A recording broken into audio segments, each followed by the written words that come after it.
wabarakatuh. Perkenalkan, saya Kak Pratiwi dari kelas TPPL 1C dengan nomor mahasiswa 19010727, jurusan Teknik Pengendalian Pencemaran Lingkungan, Politeknik Negeri Cilacap.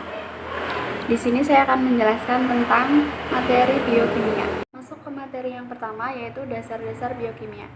Biokimia secara sederhana dapat didefinisikan sebagai kimia dari kehidupan, atau biochemistry is chemistry of life, yaitu ilmu yang mempelajari reaksi pada makhluk hidup. Merupakan jembatan antara ilmu kimia dan biologi. Prinsipnya menggunakan bahasa kimia untuk menjelaskan makhluk hidup. Biokimia dipelajari di berbagai bidang yang berhubungan dengan makhluk hidup, seperti kedokteran, pertanian, peternakan, perikanan, pangan, kesehatan, farmasi, dan juga kelautan. Pembahasan biokimia dapat dibagi dalam 3 topik utama, yaitu yang pertama, struktur biokimia, yang difokuskan pada struktur molekul penyusun makhluk hidup yang berkaitan dengan hubungan antara struktur molekul dan fungsi biologi molekul penyusun makhluk hidup. Yang kedua, proses metabolisme. Proses metabolisme ini yang terjadi pada makhluk hidup dan regulasinya serta energi yang terlibat. Yang ketiga, yaitu informasi biokimia yang dihubungkan dengan proses kimia dan senyawa yang menyimpan dan mentransmisikan informasi biologi yang dikenal sebagai pewarisan sifat sel. Makromolekul pada sel hidup dapat bergabung dengan makromolekul lain membentuk kompleks supramolekul seperti membran, dinding sel, kromosom, dan virus. Daratan reaksi pada pembentukan atau degradasi molekul komponen hidup dikatalis oleh enzim. Dengan demikian, daratan reaksi pada metabolisme berlangsung secara cepat. Daratan reaksi diregulasi agar kadar metabolit di dalam sel tetap. Gen adalah segmen pada DNA yang mengkode RNA, yaitu yang pertama messenger RNA atau mRNA, merupakan molekul yang mengkode urutan residu asam amino dan peptida atau protein. Yang kedua, transport RNA atau tRNA. Ini merupakan molekul yang membawa asam amino ke ribosom pada proses perpanjangan rantai peptida selama sintesa peptida dan protein. Yang ketiga, yaitu ribosomal RNA atau rRNA. Ini merupakan molekul penting yang berasosiasi dengan protein membentuk ribosom. Yang keempat, molekul kecil RNA. Aspek penerapan praktis biologi molekuler dikenal dengan bioteknologi. Dengan demikian, bioteknologi adalah ilmu terapan dengan biologi molekuler sebagai ilmu dasarnya yang paling utama. Untuk karakteristik makhluk hidup, yang pertama yaitu ada makhluk hidup tersusun atas sel. Yang kedua, makhluk hidup mengalami pertumbuhan dan perkembangan. Yang ketiga, makhluk hidup melakukan metabolisme. Yang keempat, makhluk hidup memberikan respon terhadap rangsangan. Yang kelima, makhluk hidup mempunyai kemampuan beradaptasi dengan lingkungan. Untuk penerapan biokimia pada kehidupan, biokimia tidak dapat dipisahkan dari kehidupan manusia karena perannya yang besar telah merubah kehidupan manusia menjadi lebih baik dalam berbagai bidang, seperti yang pertama, bidang kedokteran, kesehatan, dan farmasi, yaitu ada penemuan berbagai macam vaksin, penemuan pengobatan penyakit kanker, dan lain-lain. Yang kedua, bidang pertanian. Adanya penemuan tanaman unggul seperti kapas transgenik, jagung manis Thailand, dan lain-lain. Yang ketiga, bidang peternakan, yaitu ada penemuan ternak unggul. Yang keempat, bidang pangan, ada pembuatan keju, yogurt, Yakult, kecap, tempe, dan lain-lain. Masuk ke pembahasan yang selanjutnya, yaitu karbohidrat. Karbohidrat atau sakarida dari bahasa Yunani yaitu sakaron, yang berarti gula, merupakan komponen esensial semua organisme hidup. Karbohidrat merupakan kelompok molekul biologi yang melimpah di bumi. Meskipun semua organisme dapat mensintesa karbohidrat, namun kebanyakan karbohidrat dihasilkan oleh organisme fotosintetik termasuk bakteri tertentu, alga, dan tumbuhan.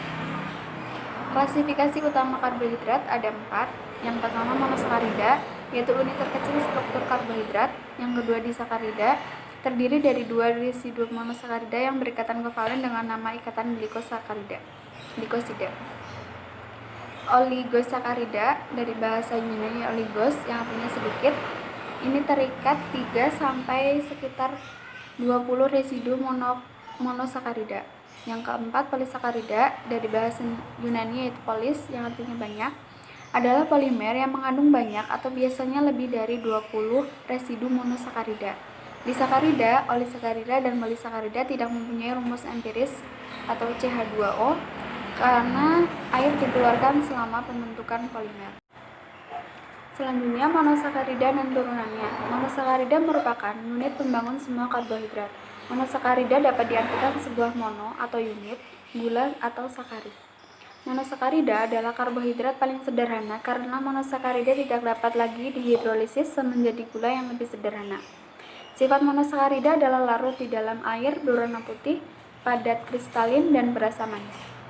Secara struktur kimia, monosakarida adalah polyhidroksialdehid atau polyhidroksiketon. Monosakarida dapat dikelompokkan berdasarkan tipe gugus karbonilnya dan jumlah atom karbonnya menjadi 4. Yang pertama, jika gugus karbonil monosakarida sebuah aldehid, maka dinamakan aldosa. Jika subgugus karbonil monosakarida sebuah keton, maka dinamakan ketosa. Aldosa dengan 3, 4, 5, 6, dan 7 atom karbon berturut-turut dinamakan aldotriosa, aldotetrosa, aldopentosa, aldoheksosa, dan aldoheptosa. Dan yang terakhir, ketosa dengan 3, 4, 5, 6, dan 7 atom karbon berturut-turut dinamakan ketotriosa, keotetrosa, ketopentosa, ketoheksosa, dan ketoheptosa. Monosakarida paling sederhana mengandung 3 karbon. Gliserildehid adalah sebuah aldotriosa dengan dihidroksiaseton adalah sebuah ketotriosa. Turunan monosakarida, terdapat banyak turunan monosakarida yaitu gula fosfat, deoksi, sugar dan amino sugar, alkohol dan sugar aksid. Monosakarida dan turunannya mempunyai singkatan yang digunakan untuk menggambarkan polisakarida yang lebih kompleks. Monosakarida dan turunannya mempunyai singkatan yang digunakan untuk menggambarkan polisakarida yang lebih kompleks. Singkatan untuk beberapa pentosa dan heksosa secara turunan utamanya, yaitu yang pertama monosakarida dan turunannya. Singkatan untuk beberapa pentosa dan heksosa serta turunannya, yaitu ada yang pertama pentosa ada ribosa dan silosa, singkatannya itu rib dan sil. Heksosa ada fruktosa, galaktosa, glukosa, dan manosa. Fruktosa yaitu singkatannya fru, galaktosa gal, glukosa gle, manosa man. Untuk deoksi sugar ada abequose dan fucose. Abequose singkatannya AB, fucose fuc. Amino sugar ada glukosamin, galaktosamin, N-asetilglukosamin, N-asetilgalaktosamin, N-asetilmuramic acid, N-asetilmuramic acid. Singkatannya itu GLCN, GALLN. Yang sugar acid ada glucuronic acid dan uronic acid.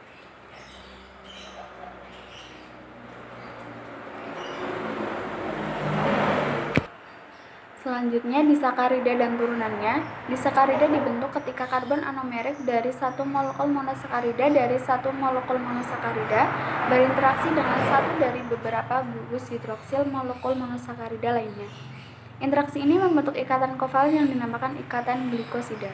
Ikatan glikosida pada maltosa terbentuk antara gugus hidroksil dan hemiacetal alfa D-glukosa dengan H pada gugus hidroksil atom C4 pada beta D-glukosa lainnya membentuk maltosa alfa D-glukopiranosil 1-4 beta D-glikopiranose.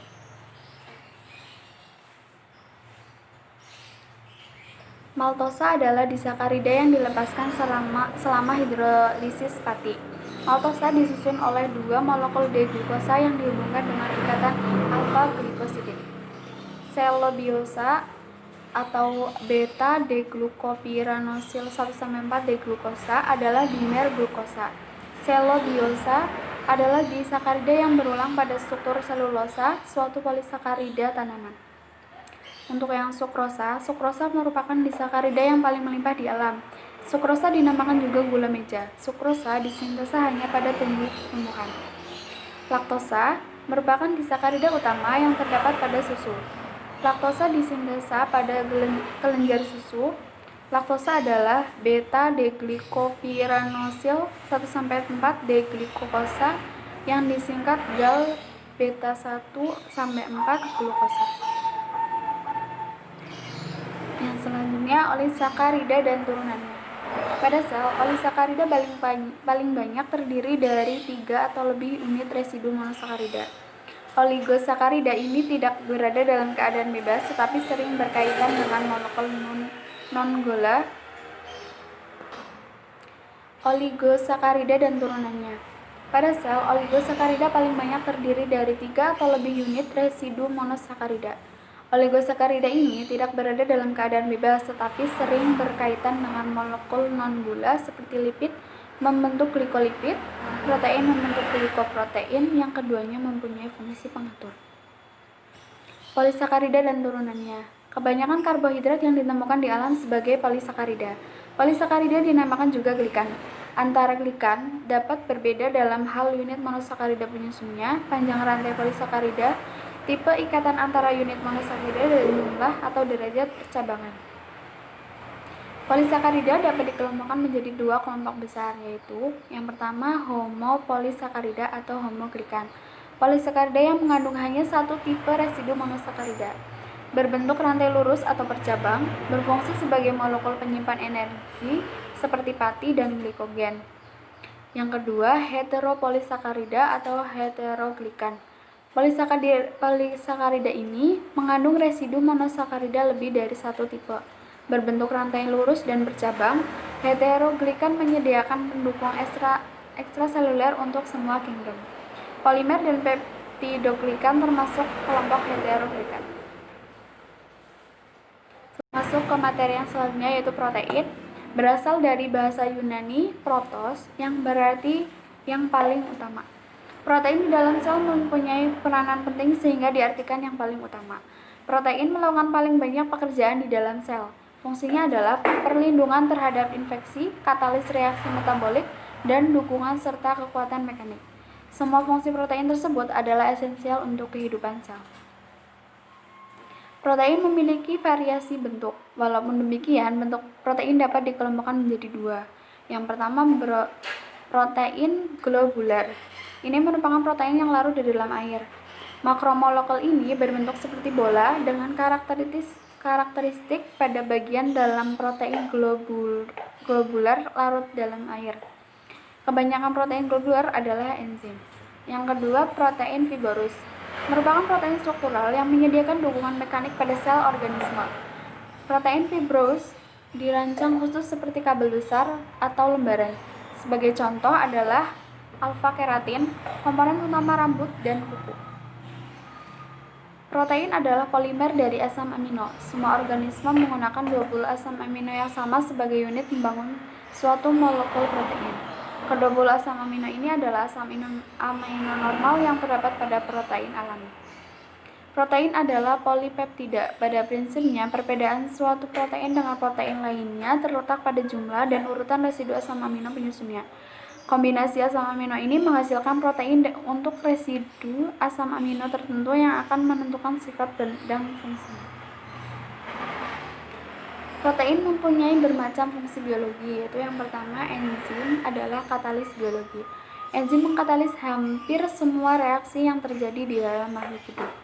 Reaksi akan berlangsung berhari-hari atau berminggu-minggu atau membutuhkan suhu yang tinggi tanpa enzim. Sebagai contoh, enzim pencernaan, pepsin, tripsin, dan simotripsin. Yang kedua, protein pertahanan, termasuk antibodi atau imunoglobulin yang merupakan molekul protein yang mempunyai spesifik tinggi. Yang ketiga, protein transport, membawa material dari satu tempat ke tempat lainnya di dalam tubuh. Protein transport, transferin membawa besi dari liver ke sumsum tulang, di mana besi digunakan untuk mensintesa gugus heme untuk hemoglobin. Yang keempat, protein pengatur. Ini untuk mengontrol banyak aspek dari fungsi sel, termasuk metabolisme dan reproduksi. Suhu tubuh, pH darah, kadar glukosa darah harus diatur dengan hati-hati. Yang kelima, protein struktur. Menyediakan pendukung mekanik untuk sebagian besar binatang dan menyediakan penutup luar. Yang keenam, protein pergerakan, diperlukan untuk semua bentuk pergerakan. Otot kita yang termasuk otot yang paling penting adalah jantung, berkontraksi dan berekspansi melalui interaksi dari protein-protein aktin dan miosin. Yang ketujuh, protein nutrien, menyediakan asam amino untuk embrio dan janin. Albumin telur dan kasein susu adalah contoh protein penyimpan makanan. Yang kedelapan, protein pada permukaan sel dapat bertindak sebagai reseptor untuk berbagai macam ligan dan sebagai modifier interaksi sel dengan sel. Molekul protein memiliki 4 tingkat struktur, yaitu struktur primer, sekunder, dan tersier dan kuaterner. Primer menggambarkan sekuens linier dan residu dari residu asam amino pada protein. Keempat, protein pengatur. Ini untuk mengontrol banyak aspek dari fungsi sel, termasuk metabolisme dan reproduksi. Suhu tubuh, pH darah, kadar glukosa darah harus diatur dengan hati-hati. Yang kelima, protein struktur. Menyediakan pendukung mekanik untuk sebagian besar binatang dan menyediakan penutup luar. Yang keenam, protein pergerakan diperlukan untuk semua bentuk pergerakan. Otot kita yang termasuk otot yang paling penting adalah jantung, berkontraksi dan berekspansi melalui interaksi dari protein-protein aktin dan miosin. Yang ketujuh, protein nutrien, menyediakan asam amino untuk embrio dan janin. Albumin telur dan kasein susu adalah contoh protein penyimpan makanan. Yang kedelapan, protein pada permukaan sel dapat bertindak sebagai reseptor untuk berbagai macam ligan dan sebagai modifier interaksi sel dengan sel. Molekul protein memiliki 4 tingkat struktur, yaitu struktur primer, sekunder, dan tersier dan kuaterner. Primer menggambarkan sekuens linier dan residu dari residu asam amino pada protein. Ada 2 protein fibrous yang umum diketahui. Yang pertama adalah keratin. Ini merupakan protein yang tahan secara mekanik dan tidak bereaksi secara kimia. Protein ini terdapat pada semua vertebrata tingkat tinggi. Keratin diklasifikasikan menjadi 2, yaitu alfa keratin dan beta keratin. Untuk alfa keratin menyusun hampir seluruh dari rambut, sutra wol, kuku cakar, kulit, bulu domba, bulu ayam, dan tanduk. Yang kedua adalah kolagen atau triple helix. Kolagen berasal dari bahasa Yunani kola yang artinya lem. Merupakan komponen utama jaringan penghubung dari vertebrata dan merupakan protein paling melimpah. Kolagen terdiri dari sekitar 30% dari total protein mamalia. Kolagen merupakan protein ekstraseluler yang berorganisasi masuk ke jaringan.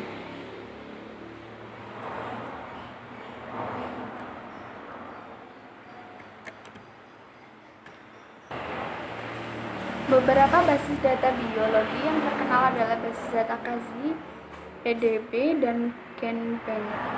Sekuens residu asam amino suatu protein, sekuens bisa nukleotida suatu gen dapat disimpan pada basis data GenBank. Sekuens ini berasal dari siapa saja yang ingin mempublikasikan penemuannya ke seluruh dunia.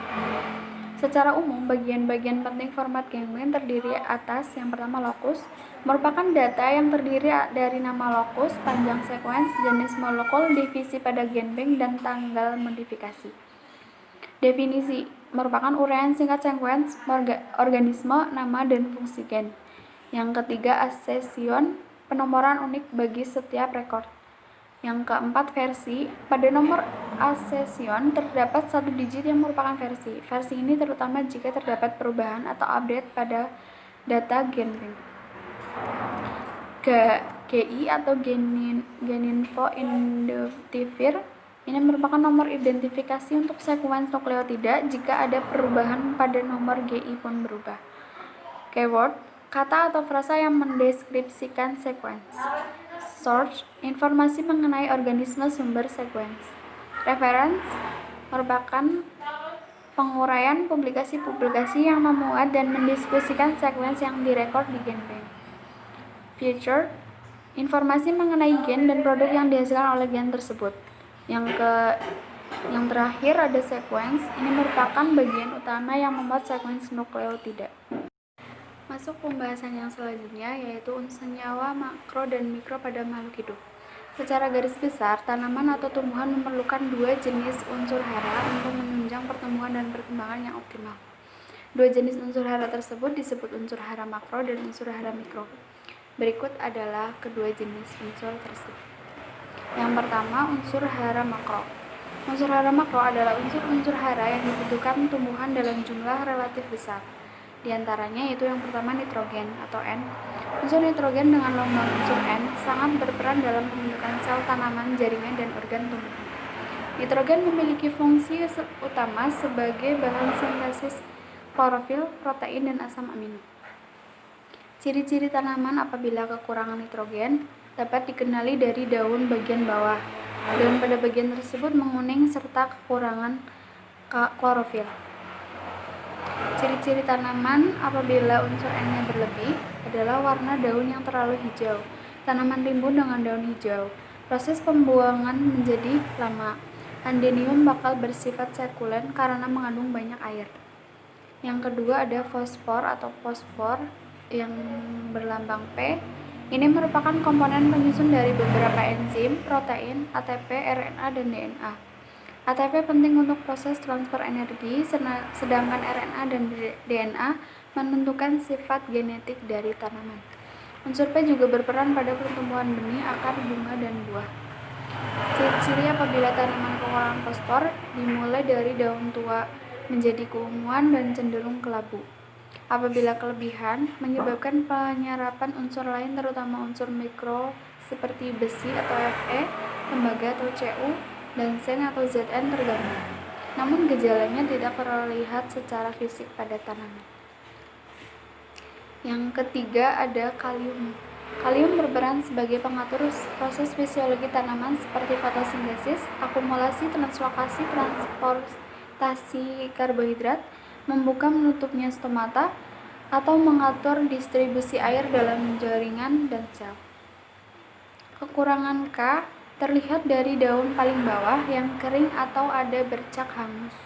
Kekurangan unsur ini menyebabkan daun seperti terbakar dan akhirnya gugur. Bunga mudah rontok dan gugur, tepi daun hangus dan menggulung ke bawah dan rentan terhadap serangan penyakit. Apabila kelebihan unsur K menyebabkan penyerapan Ca dan Mg terganggu, pertumbuhan tanaman terhambat sehingga tanaman mengalami defisiensi. Yang selanjutnya adalah magnesium atau Mg. Magnesium adalah aktivator yang berperan dalam transportasi energi beberapa enzim di dalam tanaman. Unsur ini sangat dominan keberadaannya di daun, terutama untuk ketersediaan klorofil. Jadi kecukupan magnesium sangat diperlukan untuk memperlancar proses fotosintesis. Unsur ini juga merupakan komponen inti pembentuk klorofil dan enzim di berbagai proses sintesis protein. Apabila kekurangan magnesium menyebabkan munculnya bercak-bercak kuning di permukaan daun tua. Hal ini terjadi karena Mg diangkut ke daun muda.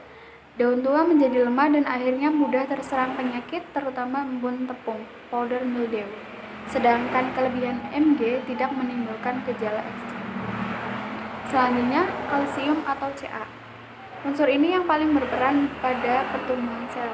Ia komponen yang menguatkan dan mengatur daya tembus serta merawat dinding sel. Perannya sangat penting pada titik tumbuh akar, bahkan bila terjadi defisiensi kalsium, pembentukan dan pertumbuhan akar terganggu dan berakibat penyerapan hara terhambat. Kalsium berperan dalam proses pembelahan dan perpanjangan sel dan mengatur distribusi hasil fotosintesis. Gejala kekurangan sel yaitu titik tumbuh lemah, terjadi perubahan bentuk daun, mengeriting, kecil, dan akhirnya rontok. Kalsium menyebabkan tanaman tinggi tetapi tidak kekar. Karena berefek langsung pada titik tumbuh, maka kekurangan unsur ini menyebabkan produksi bunga terhambat. Bunga gugur dan juga efek kekurangan kalsium. Kelebihan kalsium tidak berefek banyak, hanya mempengaruhi pH-nya tanah. Selanjutnya belerang atau sulfur yang dengan lambang S. Ini merupakan zat yang dibutuhkan tanaman dalam pembentukan asam amino cysteine, dan metionin. Di samping itu, S juga merupakan bagian dari biotin, tiamin, koenzim A, dan glukationin. Diperkirakan 90% dari sulfur dalam tanaman ditemukan dalam bentuk asam amino, yang salah satu fungsi utamanya adalah penyusun protein, yaitu dalam pembentukan ikatan disulfida antara rantai-rantai peptida. Belerang merupakan bagian konstituen dari hasil metabolisme senyawa-senyawa kompleks. Belerang juga berfungsi sebagai aktivator, kofaktor, dan regulator enzim yang berperan dalam proses fisiologi tanaman. Jumlah sulfur yang dibutuhkan oleh tanaman sama dengan jumlah fosfor atau P. Kekahatan es menghambat sintesis protein dalam hal ini yang dapat menyebabkan terjadinya klorosis seperti tanaman kekurangan nitrogen. KHS lebih menekan pertumbuhan tunas daripada pertumbuhan akar. Gejala KHS lebih nampak pada daun muda dengan warna daun yang menguning sebagai mobilitasnya sangat rendah. Selanjutnya, unsur hara mikro. Unsur hara mikro adalah unsur yang diperlukan tanaman dalam jumlah sedikit. Walaupun hanya diserap dalam jumlah sedikit, tetapi amat penting untuk menunjang keberhasilan proses-proses dalam tumbuhan. Yang pertama ada boron. Boron memiliki kaitan erat dengan proses pembentukan, pembelahan, dan diferensiasi dan pembagian tugas sel. Hal ini berkaitan dengan perannya dalam sintesis RNA, bahkan menjadi bahan dasar pembentukan sel. Boron diangkut dari akar ke tajuk tanaman melalui pembuluh silang. Di dalam tanah, boron tersedia dalam jumlah terbatas dan mudah tercuci. Kekurangan boron paling sering dijumpai pada adenium. Cirinya mirip daun variegata. Apabila kekurangan boron menyebabkan daun berwarna lebih gelap dibandingkan daun normal, tebal dan mengkerut, sedangkan kelebihan boron akan mengakibatkan ujung daun kuning dan mengalami nekrosis. Selanjutnya ada tembaga atau Cu. Fungsi penting tembaga adalah aktivator dan pembawa beberapa enzim. Dia juga merupakan yang berperan dalam membantu kelancaran proses fotosintesis, pembentukan klorofil, dan berperan dalam fungsi reproduksi. Jika kekurangan tembaga atau Cu, daun berwarna hijau kebiruan, tunas daun menguncup dan jumlah kecil. Pertumbuhan bunga juga terhambat. Sedangkan kelebihan tembaga akan menyebabkan tanaman tumbuh kerdil, percabangan terbatas, pembentukan akar terhambat, akar menebal dan berwarna gelap. Selanjutnya seng atau zinc dengan lambang Zn hampir mirip dengan Mn dan Mg, sangat berperan dalam aktivator enzim, pembentukan klorofil, dan membantu proses fotosintesis. Kekurangan biasanya terjadi pada media yang sudah lama digunakan.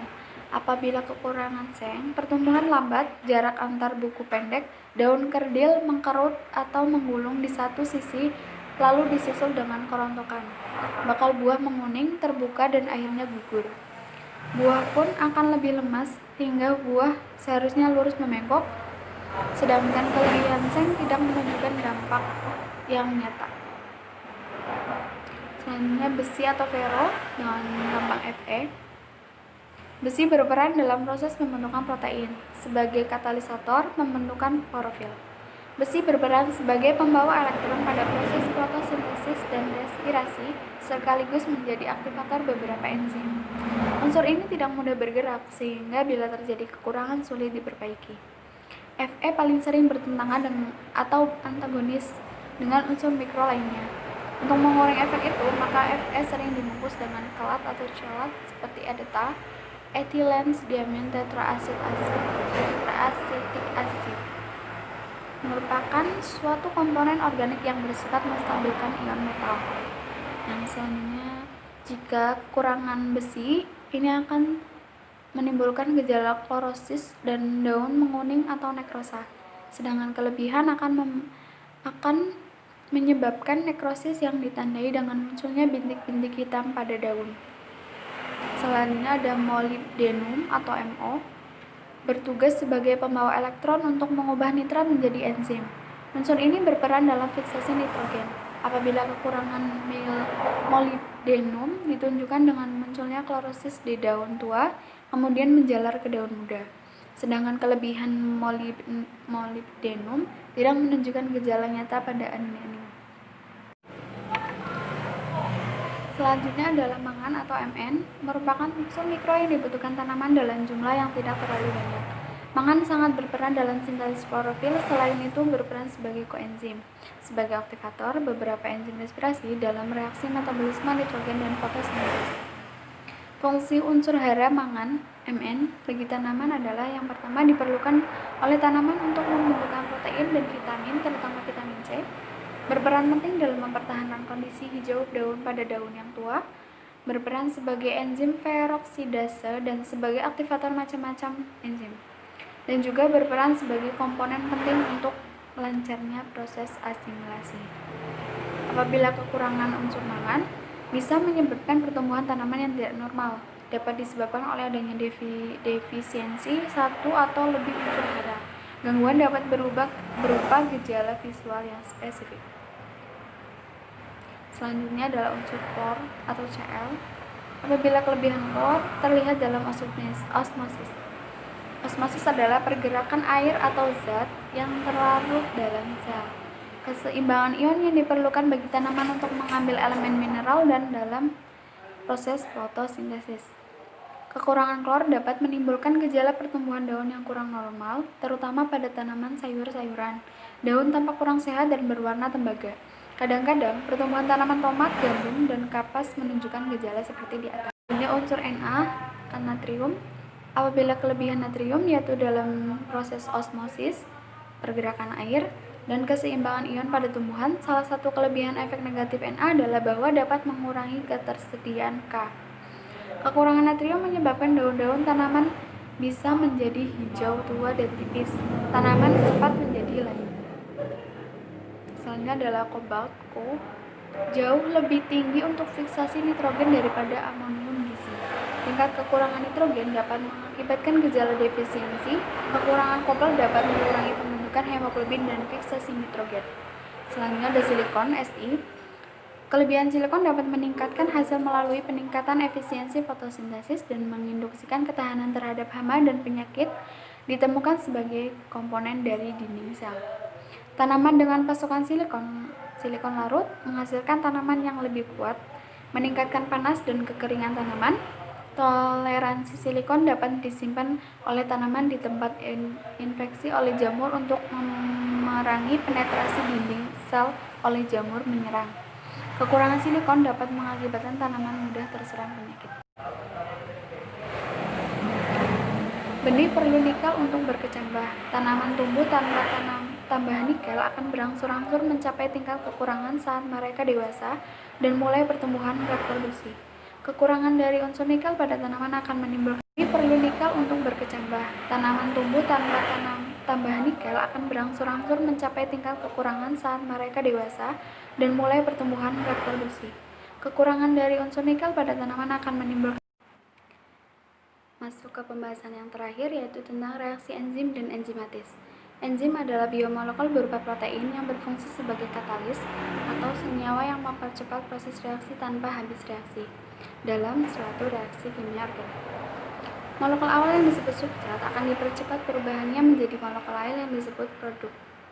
Semua proses biologi sel memerlukan enzim agar dapat berlangsung dengan cukup cepat dalam suatu arah lintasan metabolisme. Enzim bekerja dengan cara bereaksi dengan molekul substrat untuk menghasilkan senyawa intermediat melalui suatu reaksi kimia organik yang membutuhkan energi aktivasi lebih rendah, sehingga percepatan reaksi kimia terjadi karena reaksi kimia dengan energi aktivasi lebih tinggi membutuhkan waktu yang lebih lama. Meskipun senyawa katalis dapat berubah pada reaksi awal, pada akhir reaksi, molekul katalis akan kembali ke bentuk semula. Sebagian besar enzim bekerja secara khas, yang artinya setiap jenis enzim hanya dapat bekerja pada satu macam senyawa atau reaksi kimia. Hal ini disebabkan perbedaan struktur kimia tiap enzim bersifat tetap. Sebagai contoh, enzim alfa amilase hanya dapat digunakan pada proses perombakan pati menjadi glukosa. Kerja enzim dipengaruhi beberapa faktor, terutama adalah substrat, suhu, keasaman, kofaktor, inhibitor, dan tiap enzim memerlukan suhu dan pH atau tingkat keasaman optimum yang berbeda-beda karena enzim adalah protein yang dapat mengalami perubahan bentuk jika suhu dan keasaman berubah. Etimologi dan sejarah. Hal-hal yang berkaitan dengan enzim dipelajari dalam enzimologi. Enzimologi banyak dipelajari dalam kedokteran, ilmu pangan, teknologi pengolahan pangan, dan cabang-cabang ilmu pertanian. Pengetahuan tentang enzim telah dirintis oleh Berzelius pada tahun 1837. Ia mengusulkan nama katalis untuk zat-zat yang dapat mempercepat reaksi, tetapi zat itu sendiri tidak ikut bereaksi. Namun, proses kimia yang terjadi dengan pertolongan enzim telah dikenal sejak zaman dahulu. Misalnya, pembuatan anggur dengan cara fermentasi atau peragian, dan pembuatan asam cuka. Louis Pasteur salah seorang yang banyak bekerja dalam fermentasi ini, dan ketika mengkaji fermentasi gula menjadi alkohol oleh ragi, Louis Pasteur menyimpulkan bahwa fermentasi ini dikatalis oleh gaya dorong vital yang terjadi dalam sel ragi yang disebut fermen dan diperkirakan hanya berfungsi dalam tubuh organisme hidup. Fermentasi alkoholik adalah peristiwa yang berhubungan dengan kehidupan dan organisasi sel ragi dan bukan kematian ataupun purifikasi sel tersebut. Pada tahun 1878, ahli fisiologi Jerman Wilhelm Conhe pada tahun 1837 sampai 1900 pertama kali menggunakan istilah enzim yang berasal dari bahasa Yunani yang berarti dalam bahan pengembang atau ragi untuk menjelaskan proses ini.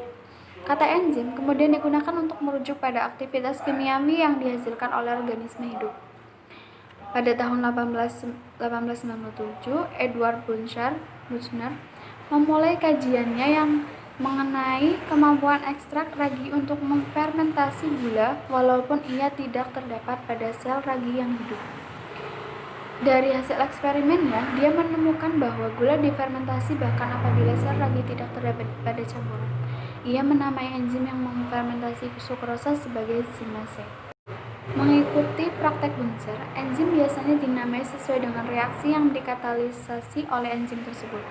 Umumnya, untuk mendapatkan nama sebuah enzim, akhiran ase ditambahkan pada nama substrat enzim tersebut. Contohnya, laktase, yang merupakan enzim yang mengurai laktosa. Ataupun pada reaksi yang dikatalisasi, contoh DNA polimerase yang menghasilkan polimer DNA. International Union of Biochemistry and Molecular Biology telah mengembangkan suatu tata nama untuk enzim yang disebut nomor EC. Di tiap-tiap enzim memiliki 4 digit nomor urut sesuai dengan ketentuan klasifikasi yang berlaku. Nomor pertama untuk klasifikasi teratas enzim ditentukan berdasarkan ketentuan untuk S1 oksidoreduktase, yaitu untuk yang mengatalisis reaksi oksidasi atau reduksi. S2 transferase mentransfer gugus fungsi.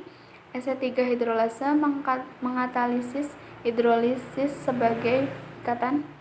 S4 liase memutuskan sebagian ikatan kimia selain melalui hidrolisis dan oksidasi. S5 isomerase mengatalisis isomerase sebuah molekul tunggal. S6 ligase menggabungkan dua molekul dengan ikatan kovalent. Struktur dan mekanisme enzim umumnya merupakan protein globular dan ukurannya berkisar antara 62 asam amino pada monomer 4 oksalokrotonat tautomerase sampai dengan lebih dari 2500 residu pada asam lemak sintase. Terdapat pula sejumlah kecil katalis RNA dengan yang paling umum merupakan ribosom. Kebanyakan enzim berukuran lebih besar daripada substratnya, tetapi hanya sebagian kecil asam amino enzim, sekitar 3-4 asam amino yang secara langsung terlibat dalam katalis. Sama seperti protein lainnya, enzim merupakan rantai asam amino yang melipat. Tiap-tiap urutan asam amino menghasilkan struktur pelipatan dan sifat kimiawi yang khas. Rantai protein tunggal dapat berkumpul bersama dan membentuk kompleks protein. Enzim biasanya sangat spesifik terhadap reaksi yang ia kataliskan maupun terhadap substrat yang terlibat dalam reaksi. Bentuk, muatan, dan karakteristik hidrofilik atau hidrofobik enzim dan substrat bertanggung jawab terhadap kespesifikan ini. Enzim juga dapat menunjukkan tingkat stereospesifisitas, regioselektivitas, dan kenoselektivitas yang tinggi. Model kunci dan gembok. Pada tahun 1894, Emil Fischer mengajukan bahwa enzim sangatlah spesifik dikarenakan enzim dan substrat memiliki bentuk geometri yang memenuhi model kunci dan gembok. Manakala model ini menjelaskan kespesifikan enzim, ia gagal dalam menjelaskan stabilitas keadaan transisi yang dicapai oleh enzim. Model ini telah dibuktikan tidak akurat dan model ketetapan induksi lah yang sekarang paling banyak diterima. Untuk model ketetapan induksi, pada tahun 1958, Daniel Koslan mengajukan modifikasi model kunci dan gembok karena enzim memiliki struktur yang fleksibel. Sisi aktif secara terus-menerus berubah bentuknya sesuai dengan interaksi antara enzim dan substrat. Akibatnya, substrat tidak berikatan dengan sisi yang kaku. Rantai samping asam amino berubah sesuai dengan substrat dan mengizinkan enzim untuk menjalankan katalitiknya. Misalnya pada glikosidase, molekul substrat berubah sedikit ketika memasuki sisi aktif. Sisi aktif akan berubah terus bentuknya sampai substrat terikat secara sepenuhnya, yang mana bentuk akhir dan muatan enzim ditemukan. Untuk mekanismenya, enzim dapat bekerja dengan beberapa cara yang seluruhnya menurunkan delta G. Menurunkan energi aktivasi dengan menciptakan hubungan terstabilisasi, menurunkan energi keadaan transisi tanpa mengubah bentuk substrat, menyediakan lintasan reaksi alternatif, dan menurunkan perubahan entropi reaksi dengan menggiring substrat bersama pada orientasi yang tepat untuk bereaksi. Sekian penjelasan tentang biokimia dari saya. Kurang lebihnya mohon maaf. Wassalamualaikum warahmatullahi wabarakatuh.